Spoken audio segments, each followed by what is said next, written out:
अस्सलाम वालेकुम वीवर्स, क्या हाल है आपके। जहाँ रहे खुश रहें आबाद रहें। आज मैं मटन का कोरमा बना रही हूँ रात के खाने में। तो सबसे पहले तो मैंने ये 1 किलो मैंने मटन लिया है और हड्डी के साथ है। 2 चम्मच अदरक लहसुन का पेस्ट है। 3 टमाटर लिए हैं मैंने, गोल स्लाइस में काट लिए, छिलका इसका मैंने उतार लिया है। 3 प्याज लिए और इनको गोल गोल काट लिए, ठीक है। और 1 चम्मच मैंने नमक लिया है और 1 चम्मच ही मैंने भर के मिर्चों की लाल मिर्च ली है और 1 चम्मच मैंने हल्दी ली है, ठीक है।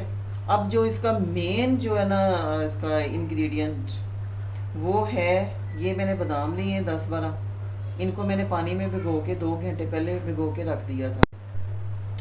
और ये है काला ज़ीरा आधी चम्मच, और ये दो इलायची हैं। इनको मैंने अब क्या करना है कि पानी में डाल के, ये थोड़ा सा मैं इसमें पानी डालूँगी, पानी डाल के इसको मैंने भिगो के रख देना, ठीक है। और इसका इस्तेमाल कहाँ पे होना है ये मैं आपको बाद में बताऊँगी। 1 चम्मच सूखा धनिया है, आधी चम्मच ज़ीरा है और ये आधी चम्मच ही गरम मसाला पाउडर है। चले आए शुरू करती हूँ कौरमा बनाना। जी व्यूअर्स, ये देखें, ये ऑयल मैंने डाल दिया 2 चम्मच और अब मैं इसको सबसे पहले प्याज डालूँगी। अब ये प्याज मैं ब्राउन करके, गोल्डन ब्राउन करके इसको निकाल लूँगी। जी व्यूअर्स, ये देखें प्याज गोल्डन ब्राउन हो गया। अब मैं इसको निकाल दूँगी प्याज को। अच्छा, ये देखें प्याज मैंने ब्राउन करके निकाल लिया। थोड़ा सा बीच में है, खैर है। अब मैं इसमें अदरक लहसुन का पेस्ट डाल दूँगी।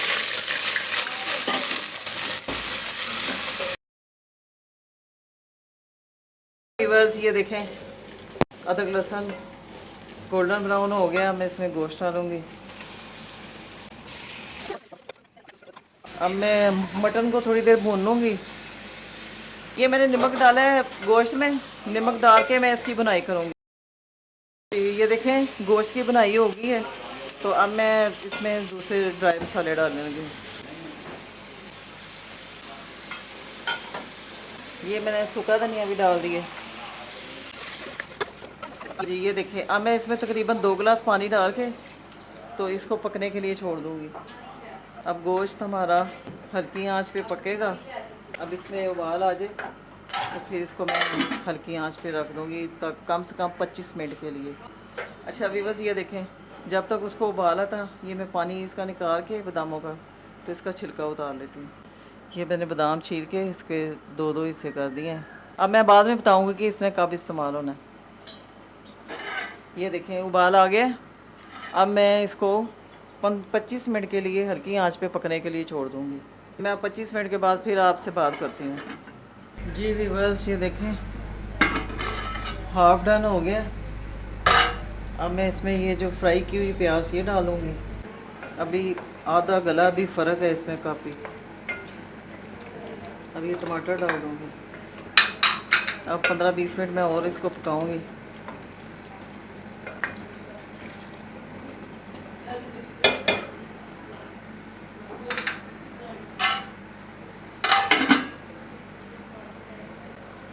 अब 15-20 मिनट के बाद फिर आपसे बात करती हूँ। अब पानी का छिटा दूँगी और मैं इसकी बुनाई करूँगी 2-3 दफ़ा।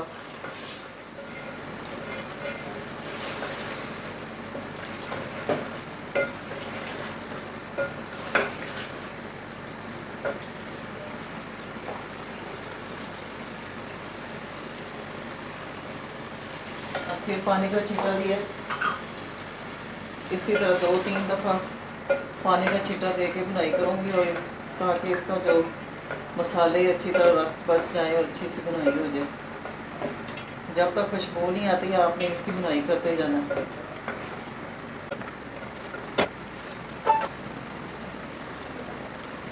जी व्यूअर्स, ये देखें गोश्त की बुनाई हो चुकी है, अच्छे से खुशबू आ रही है। तो अब मैं इसमें ये डालूँगी बादाम। बस ये देखें गोश्त की बुनाई हो चुकी है। अब मैं इसमें पानी डालूँगी। जो 80% गोश्त गल चुका था, तो थोड़ा सा रह गया, फिर मैं बुनाई करके मैं ये पानी सारा डाल दूँगी और इसको पका लूँगी। फिर जितना कौरमे के लिए ग्रेवी रखनी है वो रख के फिर मैं आपको बताती हूँ। अब ये 10-15 मिनट पकेगा, फिर उसके बाद मैं आपको बताती हूँ। जी। अब इसके बाद अब दूसरा जो आखिरी जो स्टेप है वो ये है, ये जो मैंने ज़ीरा और इलायची का पानी डाल के इसको भिगो के रखा था, अब मैं ये डालूँगी इसमें। और ये इसमें 2 साबुत हरी मिर्चें जाएंगी, और ये गरम मसाला जाएगा, और ये हरा धनिया जाएगा। ठीक है, अब इसको मिक्स करूँगी। चलो, अब मैं आपको डिश आउट करके दिखाती हूँ। ये देखिए कितना प्यारा कलर आया है मटन कौरमे का। अब मैं ऊपर ये थोड़ा सा धनिया गार्निश करूँगी, हरा धनिया। और ये जो बादाम मैंने थोड़े बचा के रखे थे, तो ये ऊपर ऐसे डालूँगी। चलिए, अगर आपको मेरी ये रेसिपी पसंद आई मटन कौरमे की, तो आपने सब्सक्राइब करना है, लाइक और शेयर करना है। इसके साथ ही आपसे इजाज़त चाहती हूँ। अल्लाह हाफिज़।